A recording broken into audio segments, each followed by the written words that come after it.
welcome back guys to this training. In the previous videos, we were able to install our local server, which is the XAMPP, and we were also able to change our port. Alright, so in this particular video, I'm going to be teaching you guys how to install WordPress on your local host.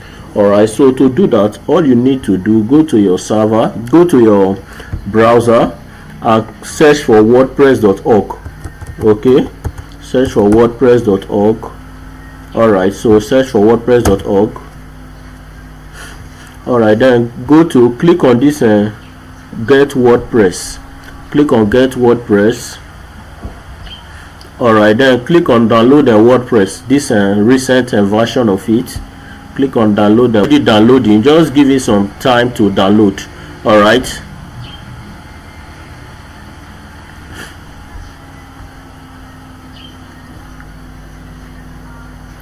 so let's just give it some time to download.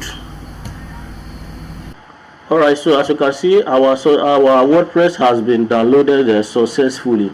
Alright, so all we have to do, let's go back to our file. Go to your file. Alright, so let me go to download. Alright, so this is the WordPress that we just installed. Alright, so all you have to do, go to your local disk. Alright, go to your XAMPP.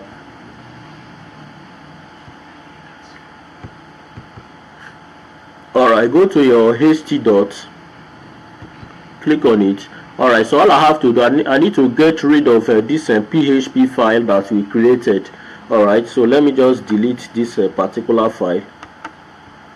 So just delete it. Okay. Alright, so go back to your download. Alright, so all I have to do, I need to copy this WordPress zip file. Okay, so just alright, so just copy it. Alright, then go back to your local disk, go to your XAMPP. Alright, then go back to this ht dot.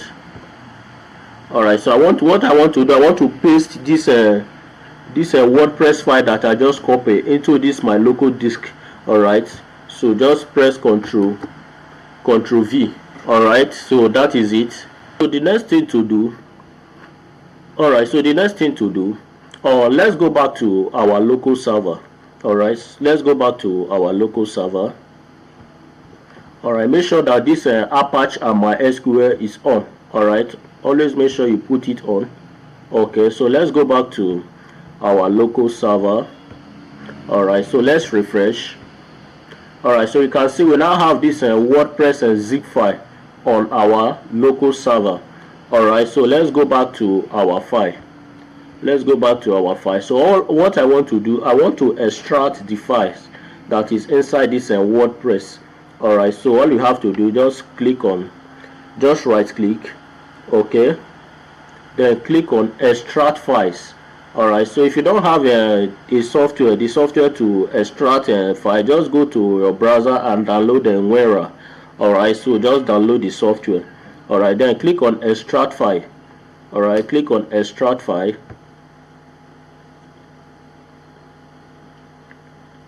Okay, then click on this OK. Alright, so just allow it to extract.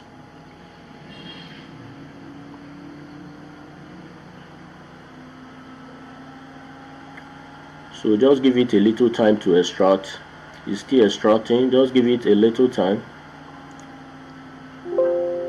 Alright, so as you can see, we have successfully extracted the files from this WordPress zip file. So all I have to do, I need to get rid of this WordPress zip file. Alright, so just right click on it and delete. Okay, so let's go back to our local server one more time. Let's refresh. Alright, so as you can see, we now have the WordPress file on our local server. So by the time I click on it, it will bring me to my WordPress dashboard. Alright, so just click on it. Alright, so it will bring me to this WordPress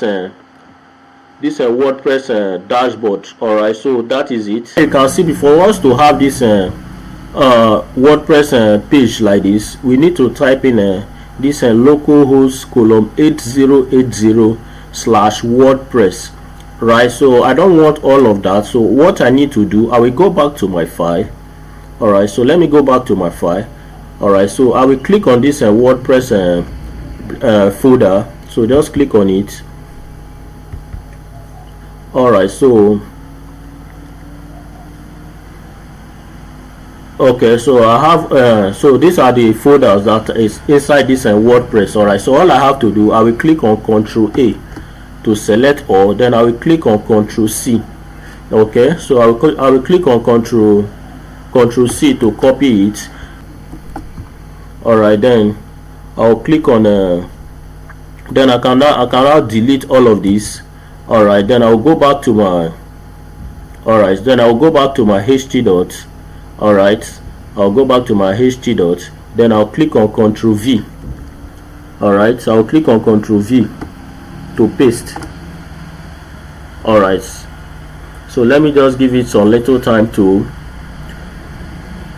paste everything. All right, okay, so now that we have successfully copied all those folders, so we now have our WordPress file. Then all you have to do, from the local disk to your XAMPP, then from your XAMPP to the HT dot. All right, so we now have all the WordPress file on our HT dot. All right, so what I will do, I will delete this WordPress folder. All right, so I will just delete it. All right, so just delete the WordPress folder. All right, so the WordPress folder has been deleted. All right, so let me go back to my, so now that you have successfully now that you have succeeded in copying out all the files from our WordPress folder into our HT dot. Okay, so by the time I go back to this to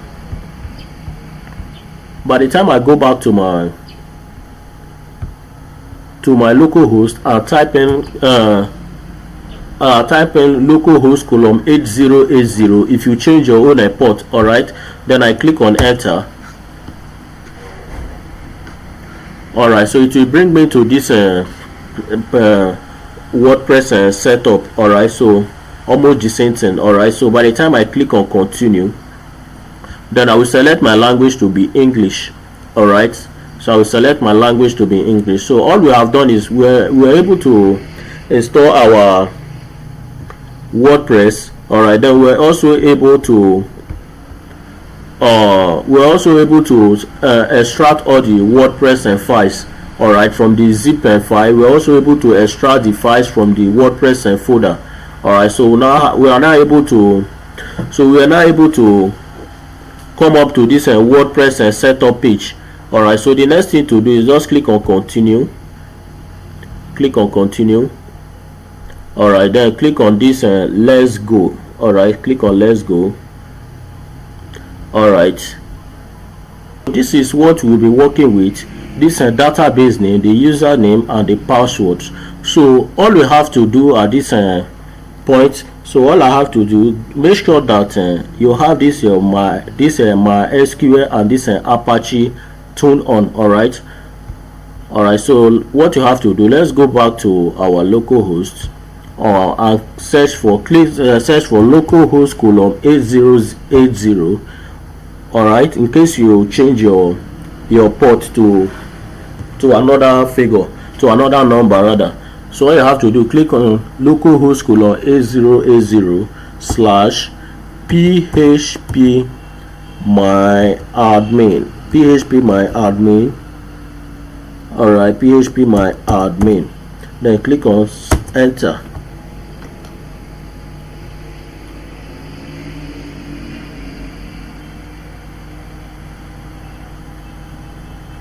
All right, so by the time you search for it, it will bring you to this page. All right, so what we are working with is on want to generate so what we want to generate is this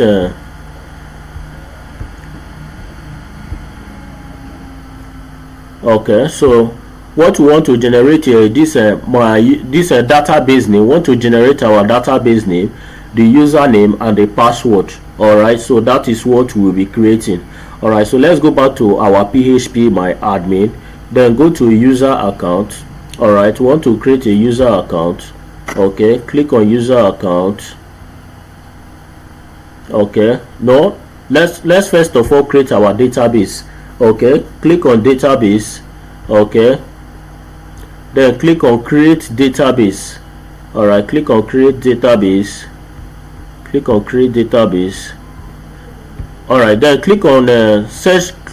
What you have to do, you have to put the name of your database. All right, then put the name of your database first. So let me just say Godwin. Okay, let me say Godwin. Then click on create. Okay, click on create. All right, so our database has been created, which is this Godwin. All right, so our database has been created successfully. All right, so let's go back. All right, so now that we have succeeded in creating our database, all right, so the next thing to do is to create our user account. All right, so let's click on create a user account. All right, click on user account. Next thing to do is to click on this add user account. Okay, click on add user account. All right, so it will bring us here. All right, so the next thing to do is to add the username. All right, so let's add a username. Let me just say Stain. All right, so let me just say Stain as the username. All right, so the for this localhost, let's select localhost. Okay, let me say localhost. All right, so for this host name, let's say localhost, because that is the. Then for the password, then you can select any password of your choice. All right, because this for this particular one, it's not a live website. All right, so it's a localhost website. All right, so let me just create any password. All right, it doesn't need to be that strong. All right, so let me just create my password. Let me just create my password.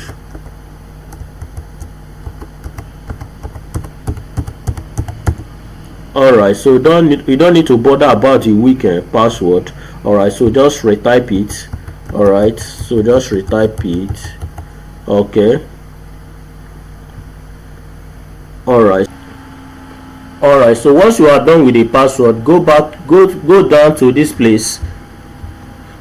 Go down to this place that says check the global privileges. All right, so all you have to do is to click on check all. All right, click on check all. So you now have access to all of this as the admin. All right, so that is it. So all you have to do is to come down to this place that says go and click on go. All right, click on go. All right, click on go. All right, so now we have successfully created a user account. All right, so you can decide to save it. All right, but make sure you remember the password you use for this particular account. All right, so make sure you remember the password. All right, and the username, because that is what we'll be using to log in into our account. All right, then you just click on save. Let me just save this password, or no need. All right, let me just save it. Okay, so let's go back to this page. So let me add the database name. All right, so the database name was Stain, right? That is the database name. Then the database name was Godwin, right? So that was the name I made use of, Godwin. Then the username was Stain, right? Then the password, my password was 1 2 3 4 5 6 7 8 9 and 0. All right, so this was my password. Then the database name was localhost. All right, so that is it. All right, so now that you have succeeded in inputting all this the database name that we created, the username and the password that we generated, Alright, so all you have to do is to click on submit. Alright, but for instance I made a mistake and in this password, maybe I didn't put the correct password. Let me just remove one of these 0 and submit. So let me just submit. Alright, so it will bring this error message telling me that error establishing a database connection, meaning that the information that I put is not correct. Alright, so let me just try it again and put in the correct password. Alright, so all you need to do is to click on submit. Alright, then come to this. It will bring out this pop-up, this run the installation. Alright, then click on run the installation. Alright, so right now we want to install our WordPress. Alright, so we have succeeded in installing our WordPress. We have also succeeded in extracting all the files from the zip file and also extract the files from our folder. Alright, so we have also succeeded in creating our database, and we are also able to create a user account for our database. So right now we want to run the installation of our WordPress on this window, on this our local host. Alright, then click on run the installation. Alright, just click on run installation. Alright, so this is it. So all you have to do is to input the site name, then input the username. Alright, then you can generate your password. Alright, so let's do that right away. Okay, works for those that are making use of their systems. Alright, that is the people that have a laptop. Alright, but if you are using for the mobile device, I will advise you make use of I will also be showing you how to using your mobile device. Alright, that will be in our next training. Alright, so this is the admin dashboard of this local host WordPress. Alright, so this is so you can go on with all of this. So you can, in case you want to install any plugin, so you can install it from here. And sometimes this local host of a thing, you might be having some difficulties, some challenge when you try to install 1 or 2 plugins. Alright, those, so that is it. So in case you want to install anything, you can install it from here. Let me say I want to install my theme. In case you want to install your theme, you can just, alright, so that is it. So this is how the WordPress dashboard is looking. Alright, so you can go on and use this for your web design. Alright, so I've succeeded in teaching you guys how you can be able to install WordPress or your local host. Alright, so that is it. Thank you guys for watching. See you in the next class. Bye bye.